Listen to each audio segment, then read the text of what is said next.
Série informativa do IAB, especial 35 anos da Constituição da República Federativa do Brasil. Eu me chamo Paulo Lins e Silva, eu sou um cidadão branco, eu estou usando no momento uma gravata amarela, tenho cabelos grisalhos e sou advogado inscrito no Brasil, inscrito em Portugal e exerço advocacia no mundo inteiro. É um prazer imenso contribuir para o Instituto dos Advogados Brasileiros, o organismo mais tradicional que nós temos na advocacia do nosso país e também na advocacia do continente americano, dos organismos mais antigos que nós temos aqui no continente. Por que eu considero, no campo da minha especialização em direito, que é família e sucessões, a Constituição Federal é muito importante? Por quê? Por um motivo. Nós tivemos uma fase de retalhos no Brasil. Desde 1916, com o advento do Código Civil de Clovis Bevilacqua, até 2002, com o advento do novo Código Civil, nós tivemos retalhos e mais retalhos, leis novas. Tivemos em 77 a lei do divórcio, tivemos em 68 a lei especial de alimentos e chegamos a uma fase muito interessante, parecida com o que a gente vivencia no momento atual no Brasil. Nós, por uma questão de cultura religiosa, não tínhamos o divórcio, tínhamos apenas o desquite, cujo desquite não permitia novo casamento. O vínculo era mantido do casal. Marido e mulher só podiam se separar apenas consensualmente, através de um desquite, mas não podiam casar novamente. Raro eram aqueles que, desquitados, que não recompunham a sua relação afetiva. E nessa fase de recomposição da sua relação afetiva, nós tivemos leis que, através do nosso grande legislador de família, o senador Nelson Carneiro, que ele lutava e lutou muito para a institucionalização do divórcio no Brasil. Nós tínhamos o quê? Uma lei que estabelecia, depois de 5 anos de convivência, ou se tivesse filhos, poderia, repara sempre o machismo na nossa legislação, o homem poderia dar direito da sua companheira a usar o seu sobrenome ou patronímico. E isso era usado, porque nessa fase, década de 50, início da década de 60, você, para ir a um hotel com H, chegar num hotel e se inscrever lá, fazer a ficha com uma mulher, você tinha que exibir a sua certidão de casamento. Eles não permitiam o ingresso de um casal sem que fossem casados. Mas fomos evoluindo, até que, na década de 60, em Brasília, na Corte Suprema, através do ministro Vitor Nunes Leal, e foi reconhecida a súmula 380.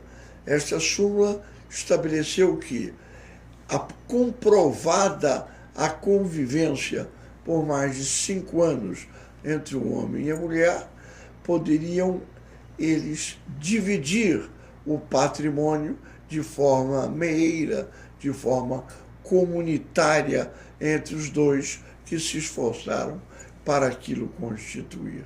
A súmula 380 foi muito importante como fonte para chegarmos ao divórcio, à emenda constitucional número 9, no início, no primeiro semestre do ano de 77, para depois a Lei 6.015 de 77, a lei do divórcio ingressar em vigor um dia após o Natal daquele ano, 1977.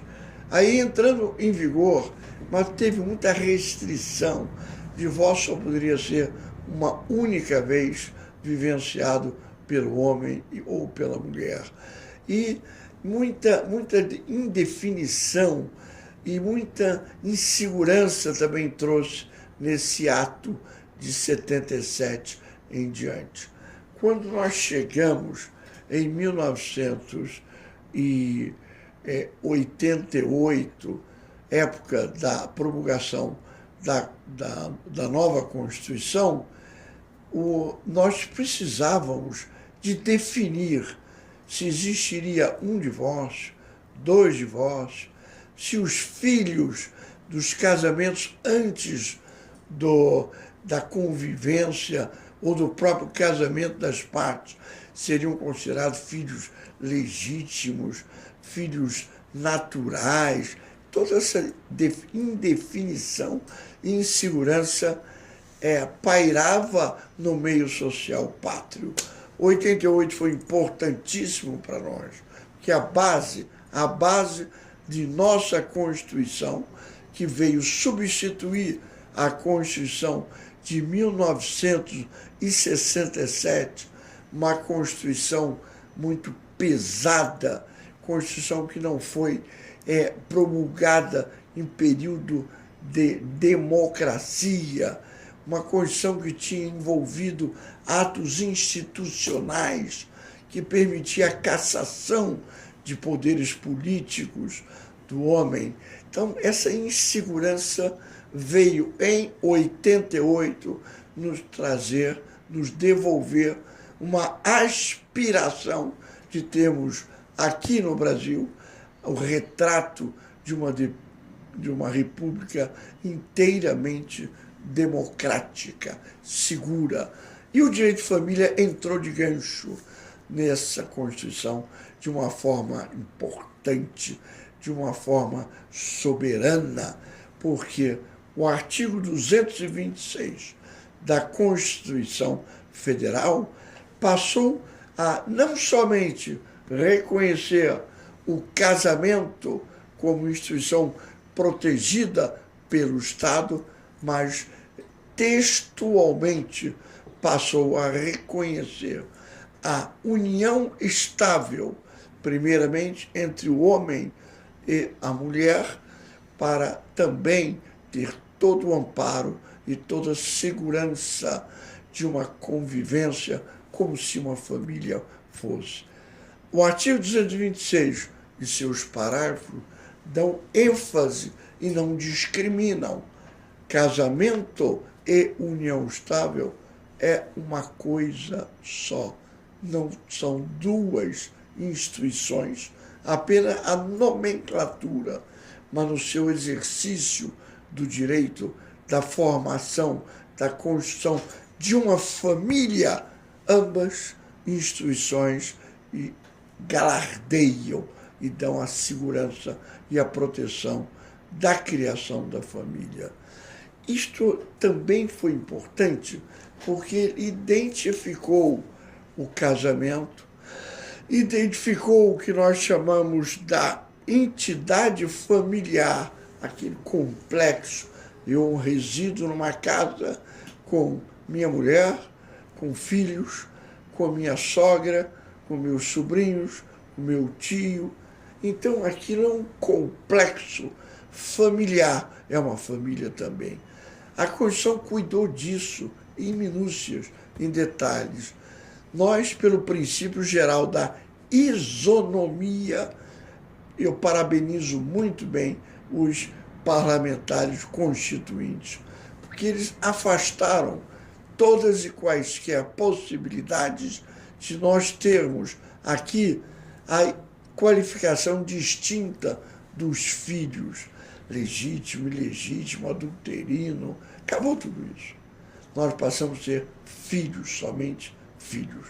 Então, eu acho que a Constituição de 88, para o direito de família, que eu sou um especialista no Brasil, eu parabenizo porque nós passamos a ter, nessa conjuntura completa, um divórcio, uma segurança total e absoluta, protegendo a família, inclusive trazendo um gancho pela isonomia, porque na Constituição se falava, entende-se aqui, para efeitos da proteção do Estado, é reconhecida a união estável entre o homem e a mulher como entidade familiar, devido à lei facilitar sua conversão em casamento. Portanto, tempos depois, nós conseguimos, não com legislação, porque o nosso Congresso não legisla, faz política somente. Quem legisla hoje, na carência da função objetiva do Poder Legislativo, é, infelizmente, o Poder Judiciário, que foi quem criou a súmula 380 e veio a criar também, recentemente, o que? Reconheceu o casamento dos casais homoafetivos. Aí nós temos amparo, não existe mais discriminação. Casamento pode ser do homem com qualquer outro homem, mulher com mulher, não importa. O Brasil hoje, o afeto está em cima da legislação.